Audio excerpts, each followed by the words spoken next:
Dostlar salam, hər vaxtınız xeyir. Qarşınızda Wins Akademiyadan Fuad müəllimdir. Bugün qarşımızda zamanlarla bağlı bir sual var. Bu sual həddindən artıq çox rahat bir sualdır və eyni zamanda da dərs zamanı fikir verdim ki, hətta güclü şagirdlərin belə çoxu bu sualı səhv yazdı. Bu sualı səhv yazmalarının səbəbi bilik məsələsi deyil.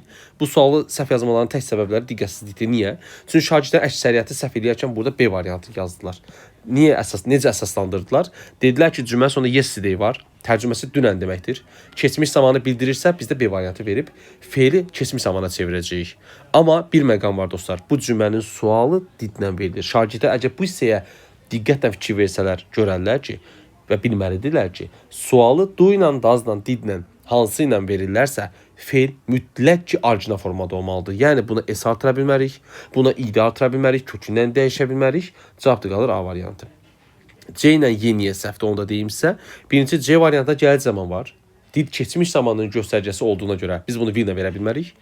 Həm də versəydik belə, willin sualı özü ilə verilməli idi, will daha mübtədən qabağa özü keçməli idi. Həmçinin də Y variantında cümlədə əmzar varsa, onun sualı verilərkən əmzar özü qabağa keçəcək.